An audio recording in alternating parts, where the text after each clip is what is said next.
Yes. Welcome back. So welcome to this session. And this session is called RIPE Atlas and Internet Exchange Points. And so that's the topic for the next 45 minutes. And we have two interesting presentations here. And we will start with the first presentation, measuring IXP interconnectivity. And Willem Toorop from NLnetLabs will give this presentation. So please, Willem.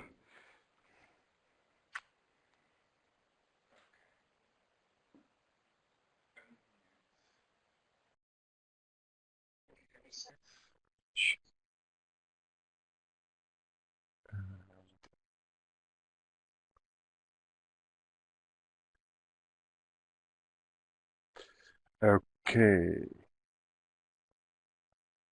So everything is working? Okay. The camera?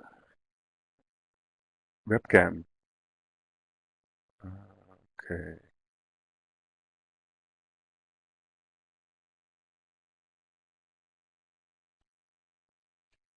Now it is. Okay. Excellent. Yes, so I'm Willem Toorop from NLnetLabs, and I carried out this study on how Canadian network operators interconnect at Canadian IXPs. And I did this at NLnetLabs, but the initiative for this study did not came from NLnetLabs. We were asked to perform this by Packet Clearinghouse, and there were some other parties involved with this initiative, so I think it's convenient to introduce the different parties first, so the genesis of this research is more clear. So the first one is Packet Clearinghouse, which is a non-profit research institute seeking to improve the quality and robustness and accessibility of the internet. They specifically are active in helping out internet exchange points to start up and also to maintain them, and they provide tools to make operation of those internet exchange points more manageable, etc. And they also do research on how operators are interconnecting on internet exchange points. And there's one particular report from 2011, which is a peering survey report. And this research is actually a follow-up of that report. So CIRA is the Canadian network or the Canadian Internet Registrant Authority, which they are the maintainers of the .ca domain, the top-level domain for Canada, and they initiated this research. So NLnetLabs is the organization for which I work, also a non-profit foundation with the objective to sorry about it. Develop open source software and open standards for the benefit on the internet. We are known for our DNS and DNSSEC work, and we are also early users of RIPE Atlas. We did RIPE Atlas measurements in 2012. So CIRA asked Packet Clearinghouse for a follow-up on the 2011 research on interconnectivity of network operators on internet exchange points. And this time they wanted to strengthen the survey results with hard measurements, so incorporate trace routes basically.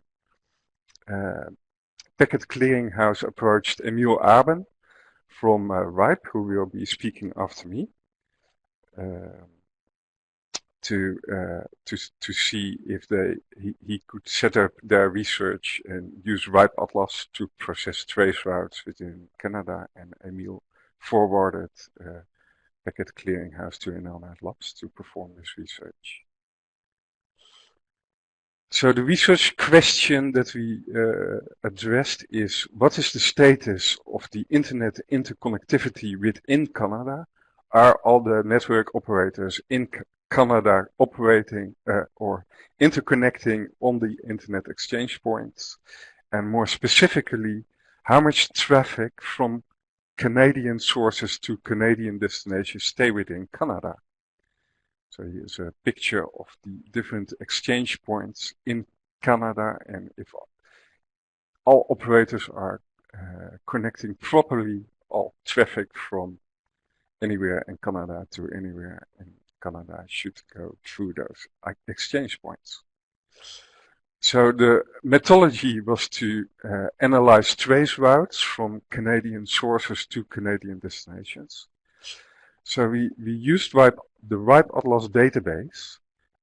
So people, when they do measurements with RIPE Atlas, when they schedule measurements, they have the opportunity to say, I make these results public. I think that's the default actually. And then those results can be used by other people using RIPE Atlas as well, or they can view the results of those measurements. So we scanned the whole database, the RIPE Atlas results database, for trace routes, and selected the ones with Canadian sources and Canadian destinations. So the first trace route from Canadian source to Canadian destination was from July 26, 2013.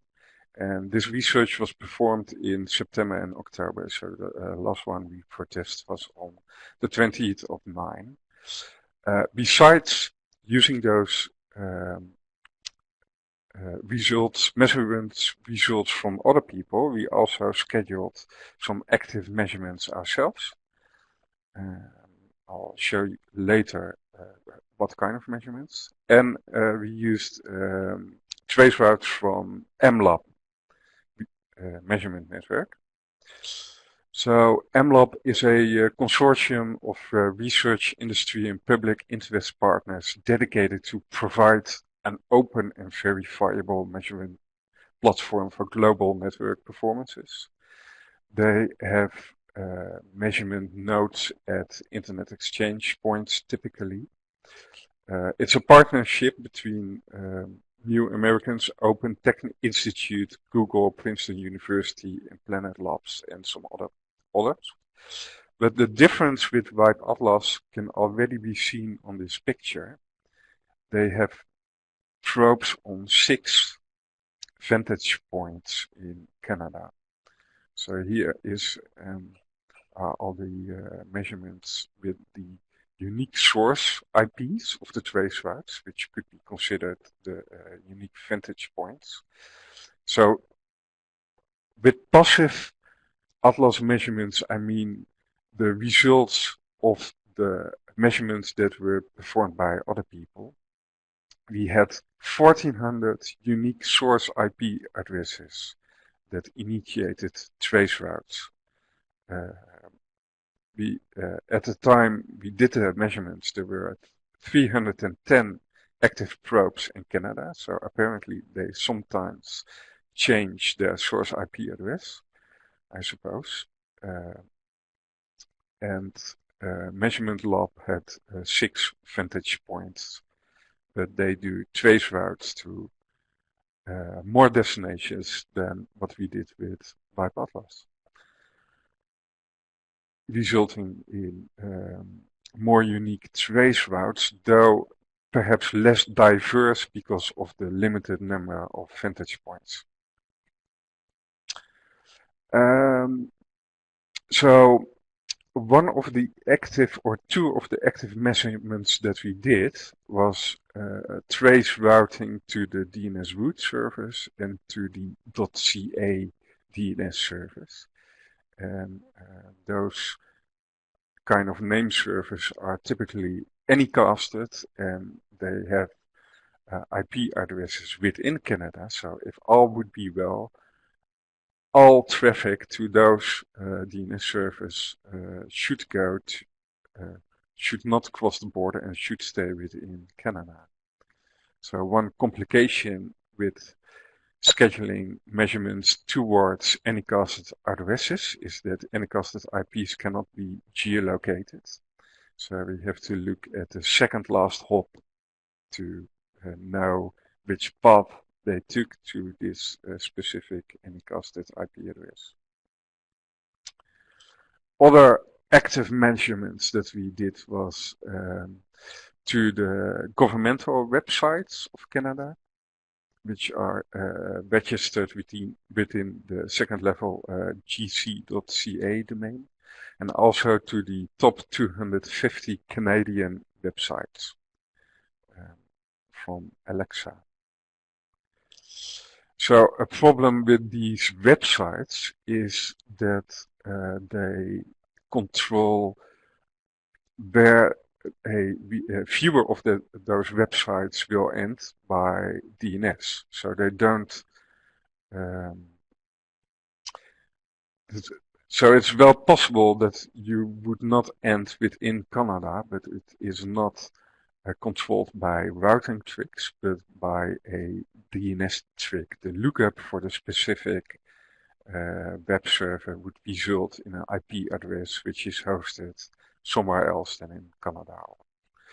And so to get around this, we both resolved on the Atlas probes. When you do a trace route measurement, you can choose if you want to trace route to a certain name, whether you want to resolve the address on the probe itself or go to an IP address directly.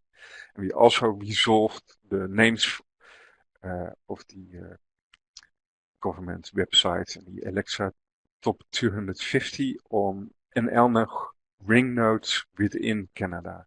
NLnetLabs ring is another, well, it's not a measurement network per se, but it's a coordinated shell access exchange deal between network operators. If you share a virtual machine, you can use virtual machines from other operators. Then there are a lot of challenges with processing of trace routes itself. For example, almost 73% of all trace routes have non-responding hops. So packets go through routers which either do not send ICMP messages or are firewalled in such a way that they cannot return ICMP messages. Then, in the middle of trace routes, it's quite common, it's almost always the case, that there will be non-routable prefixes. This means that the prefixes used in the middle of trace routes are not announced on BGP. You cannot look them up in Oregon's Route View database, for example. Sometimes even the address space for private networks, the RC1918 prefixes are used in the middle of trace routes. Well, not sometimes, actually in 26% of all traces. So this is how we deal with non-responding hops. We could just not determine where they are, which IP address was used on this hop. So those traces are just discarded altogether. With non-routable prefixes, if it's a private address space or the space from RC1918, then we just ignore the hop and look at the hop before it and hop after it to determine if there were any borders crossed or not. So the other non-routable prefixes, there is the PeeringDB initiative, which is a database of all the prefixes used on Internet exchange points. So we first looked them up there, and if so the route may have gone through another non-routable prefix than what is in use on an internet exchange point. In that case, we look it up with who is. There were some notable prominent non-routable prefixes in those trace routes from Canada, notably Bell Canada and TLS. So they are not appearing on Canadian internet exchange points, so that makes sense. Then the biggest challenge perhaps is how do you get reliable geolocation from an IP address?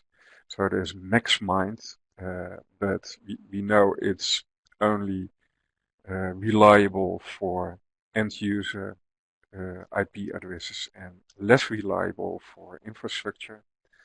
OpenIPMap, an initiative by Emile Aben, is much better for identifying the geolocation of infrastructure IP addresses. But not all prefixes could be found in OpenIPMap, unfortunately. So the method we used was prefer OpenIPMap, and if it's not in there, fall back to GeoLite, MaxMind's GeoLite. Then the analysis of the trace routes and the prefixes which were geolocated itself. There were some tricks which made them more reliable. For example, if prefixes used by the same AS are after each other, but they hop from one country to another country and end up at an exchange point in this other country, then it's probably crossing borders. That kind of things. I did not do that. That kind of analysis is all done by Packet Clearinghouse. So, although maybe not relevant for this presentation about RIPE Atlas, I think it's still nice to see some of the results. So we measured that 64% of trace routes from Canadian sources to Canadian destinations went through the United States. And that's quite remarkable, and therefore we also analyzed American trace routes from US sources to US destinations, but we did not use all trace routes within RIPE Atlas because already with 4 months we had enough trace routes to make a fair comparison. And the trace routes from the US to the US, only 0.27% across Canada, so it's not really a fair comparison. So I can speculate about the reason for these results, but one of them from a operational perspective is that we also measured that trace routes that stayed within Canada took less hops than the ones that crossed over to the US, 9 opposed to 11 on average, but they also took on average longer than the trace routes that went to the United States. So one speculative conclusion one could make is that Canadian network operators upgrade international links in preference to domestic ones. Another speculation is that some of the bigger network operators, such as Bell Canada and TLS, do not appear on the internet exchange points within Canada at all.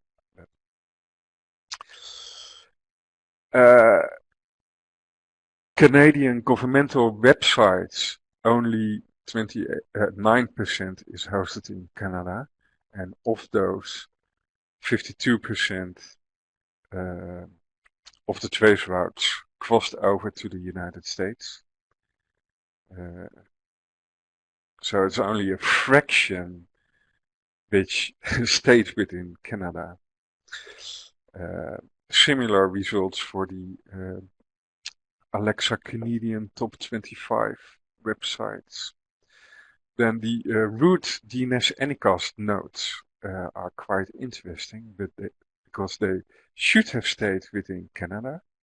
The IP addresses are anycasted on many internet exchange points, if not all, within Canada, but only 53%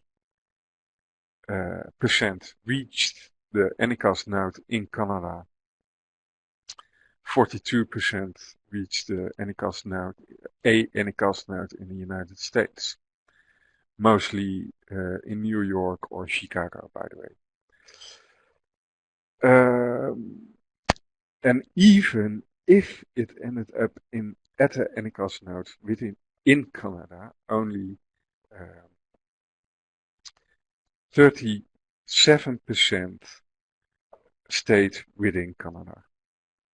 Similar results for the .ca DNS servers. It's perhaps even worse. So, to summarize, these kind of measurements are kind of hard. At geolocating trace routes, we used roadblocks for doing this accurately are GeoDNS, Anycast destination, non-responding hops, non-routable prefixes in the middle, potentially reused at different locations, bad quality of the geolocation routable prefixes. It's a best effort affair. We try to minimize assumptions. Also in this, other way around, research, I used public resources, many public resources, RIPE Atlas, of course, for all the trace routes, but also MLab, but also those other databases to do the analysis properly. Well, that's this presentation. The measurements were performed and processed in September and October 2016. The detailed analysis of the results is done by Packet Clearinghouse. The official report is linked from within the presentation. And I'm Willem Toorop and open to questions, I think. Or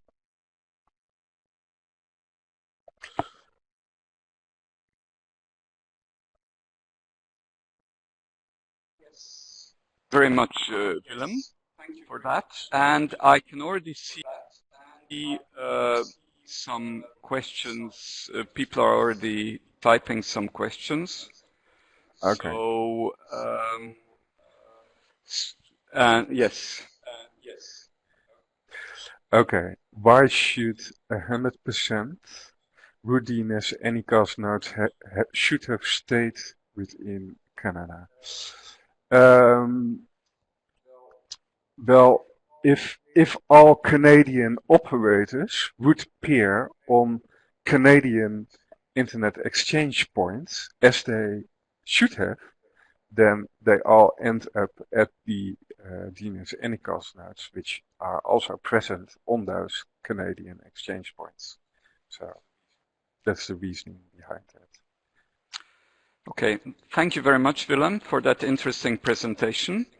And we are now going to go over to the next presentation, which is from my colleague Emile Aben from the RIPE NCC. And he's going to give a presentation on IXP-Country-Jedi. So, please, Emile. Hello. First, mic check. Can everybody hear me? Okay, I see. And here's my presentation. So I'm Emile Aben from the RIPE NCC, and share. Okay,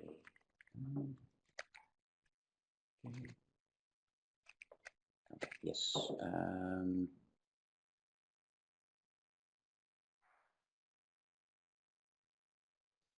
Okay. I'm sharing. Yes. Okay. Yes. Here's my presentation. So this works. Okay, good. So I'm Emile Aben from the RIPE NCC, and this is a presentation about a project called the IXP Country-Jedi, and this is about how we can measure countries and internet exchange points, IXPs, with RIPE Atlas. So I have a couple of goals here. I want to show what we can learn from RIPE Atlas around internet exchange points, and I want to raise a little bit of awareness around the prototype tools that we're building, like this tool. And I would like to hear people's feedback and maybe even contributions to the code that we're creating to do this. So what you hear often if people talk about internet exchange points is they help keep local traffic local. And you can ask yourself, why is this? First of all, there's an element of cost.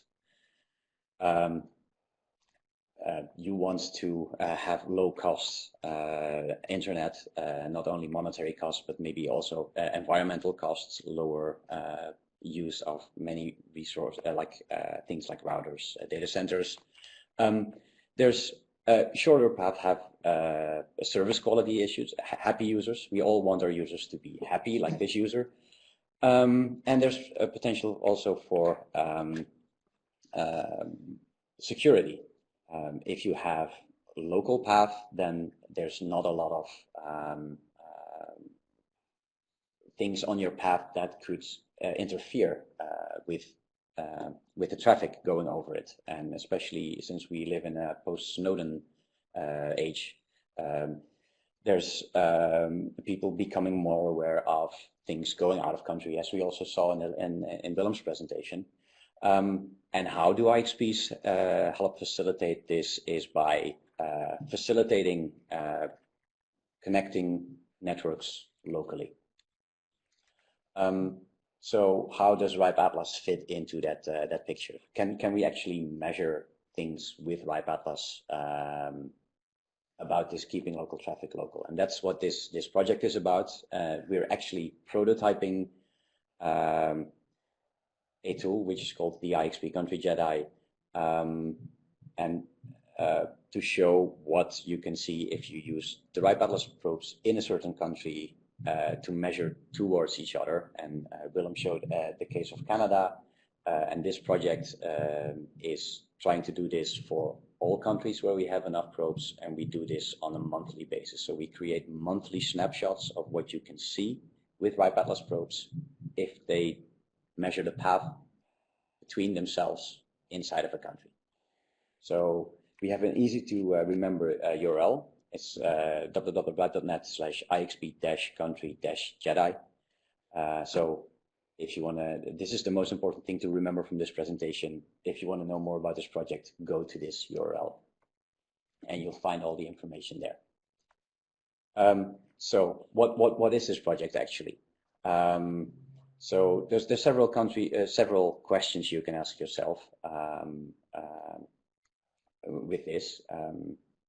Are the path between the networks in a country, are they staying within a country? Like there was the question from last presentation that people are interested in this, and we try to answer that in the generic for every country case. We also have like IPv4 and IPv6, and can we see differences between these? And then, of course, how many of these paths go via local IXPs versus via direct interconnects, or people use a transit network or multiple transit networks between two networks within the same country. And if you host a RIPE Atlas probe, this will also show you what other networks that also host RIPE Atlas probes that you could peer with, probably at an IXP, to add or to improve your reachability or to improve your latency potentially. And again, this is an experimental tool. It depends on how many RIPE Atlas probes we have in a country and in what locations they are. We have a lot of probes, but some countries are less well covered than others. And feature requests to this tool are very, very welcome. First, as a side step, this probe distribution per country is something that I'm very interested in, and specifically the question: are the probes in the networks where the general population of a country is? And this is some work by a student that we had here, Petros Gigis, who actually looked at. We have estimates on the percentage of users in certain networks in a country, and we try to compare that to where we have RIPE Atlas probes or not, and that gives us an indication of if we can do measurements that are have some representation of the network population. There's a URL here, and as you can see, if you compare, Europe is pretty well covered. In Africa and some parts of Asia are less well covered. And if you actually click on any country in this map, you will actually see the details for that country. And I've added India here as an example.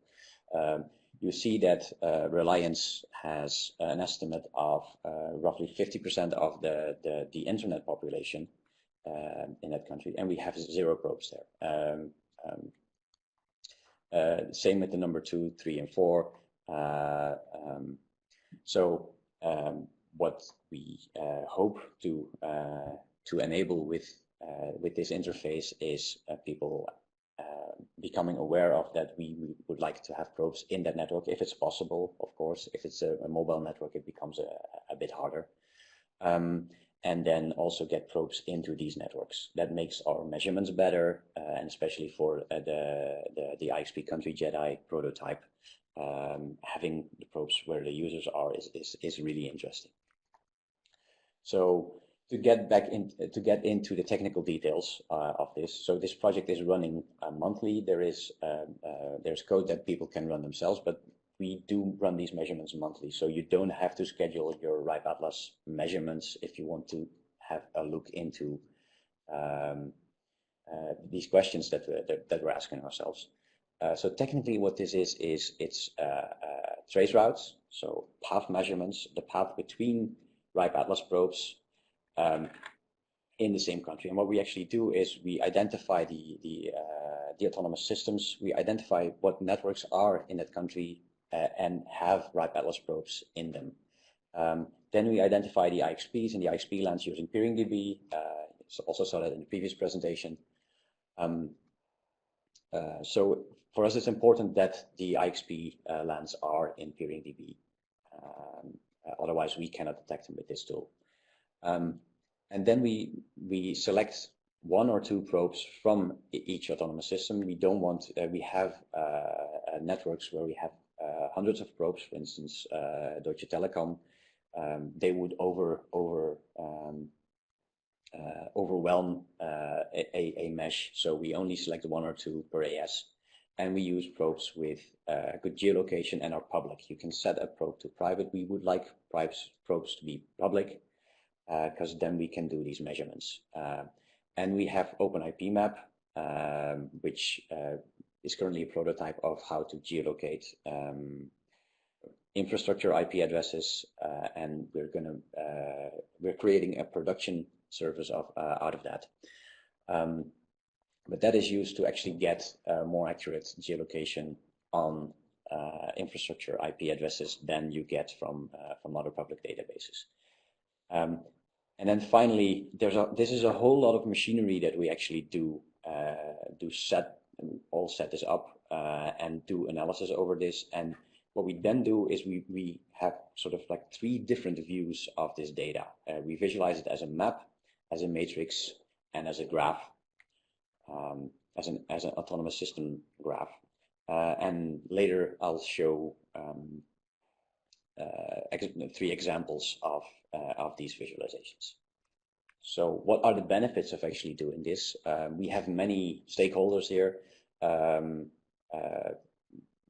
At a country level, there's regulators, politicians, people who want to have a clue on how many of these paths stay in a country, and if not, where do they go? Network operators, we can actually show, especially for the networks that you may not be looking at because they're maybe low traffic volume, that you can still do routing and traffic optimization for particular other networks in your country.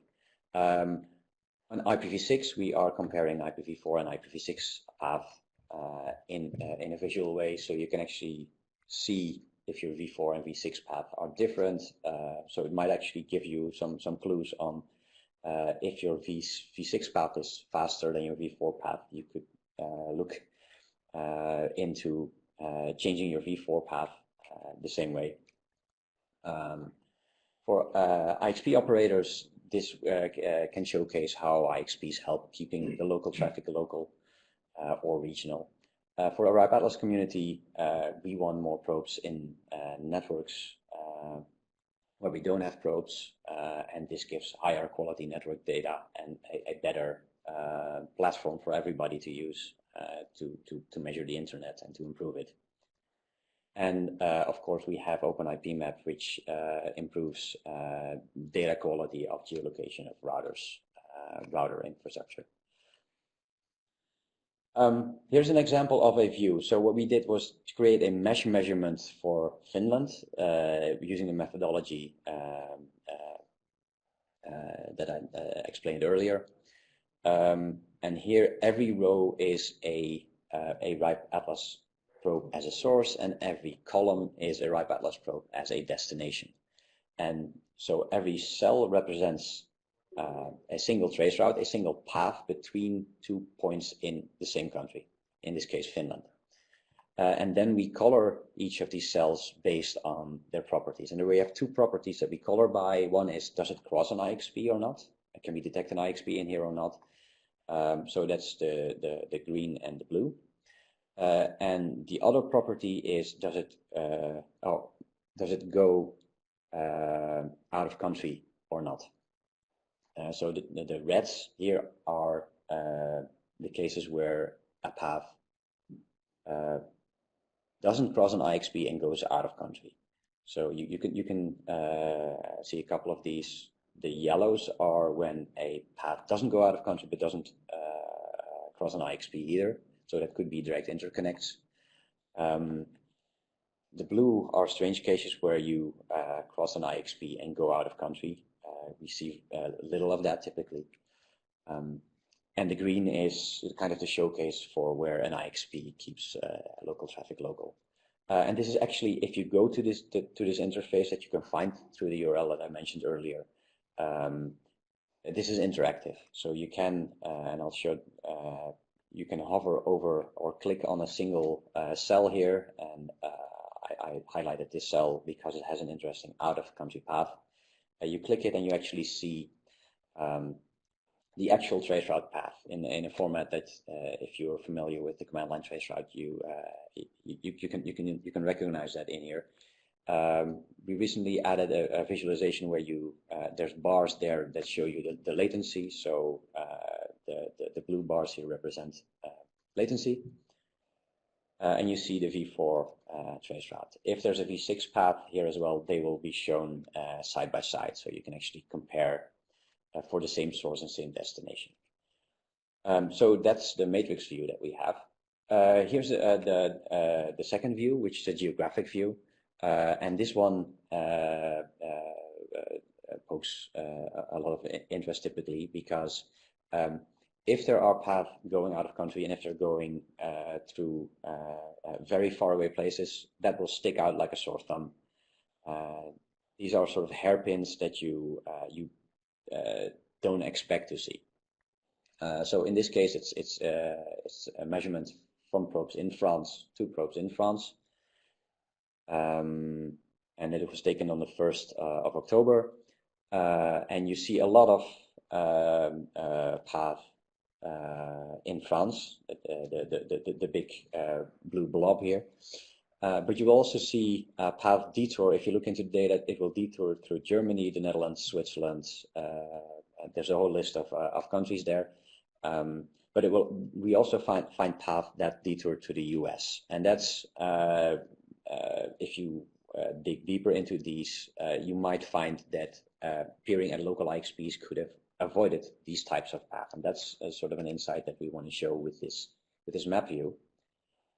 And then the third view is a graph view. And this, it's a prototype. This view needs work for it to be more insightful. But what you can see in this case already, and this is Brazil. So this is probes in Brazil, 2 probes in Brazil, is that there's a lot of IXPs in here that you see embedded in the AS graph already. So there's, it could be a sign of a healthy IXP ecosystem.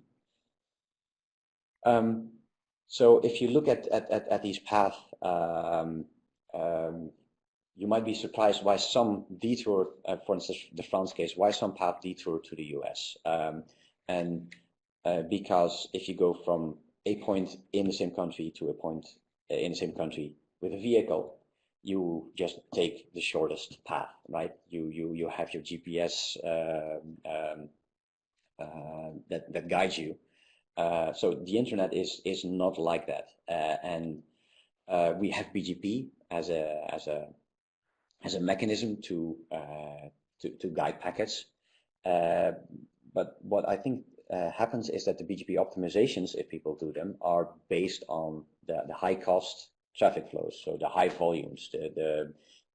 For eyeball networks, that's typically your content, and so that's where you optimize. And then other networks in your country might have a low volume, but they might be high value to your users' traffic, and these might not receive the same amount of attention, especially because latency and locality are not very well accounted in BGP. So the length of an AS path has some correlation with latency and locality, but it's certainly not always the same. So one thing you can do, of course, is peer with local players, and this is where the IXPs come in, or private network interconnects, to make sure that mechanism works. So I want to end with a couple of potential actions. If you're a network operator, you can use this tool to find possible suboptimal routing. So go to this interface, find your country, find what it shows for your network. If it doesn't show anything for your network yet, your network needs a RIPE Atlas probe, and we'd be happy if you go to our website and apply for one. And you can ask yourself a question: if you see this, should I start peering at a local IXP? This is a prototype, so we know there's inaccuracies here, and we would like to improve the accuracy of this tool. Well, again, by putting probes in there. If you have a probe and you move, update the probe's geolocation.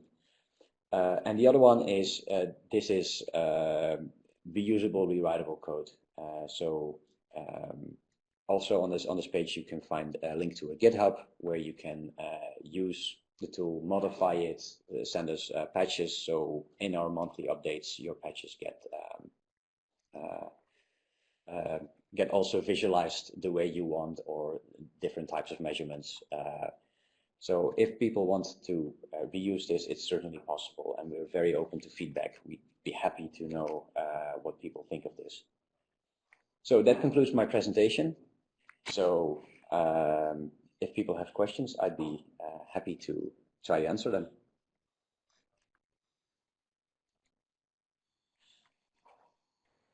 Yes, thank you very much. It was very interesting.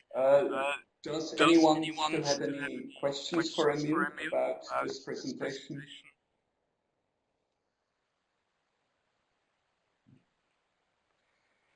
Oh, yes, I see a question from Arsen. It would be nice if your AS graph tool would give a tooltip for the AS. Yes, I totally agree. So we can see if in the next iteration we can actually update the AS graph to make this happen. Or if you're a coder, you could also send a patch.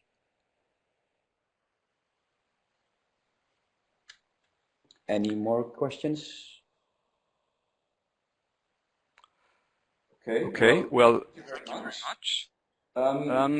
Now we're finishing this session, and there will be a break.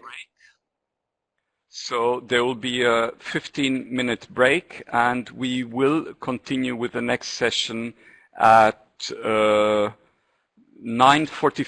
UTC. So that is in 15 minutes, and the next session will be RIPE Atlas and DNS. So see you in 15 minutes time. Goodbye.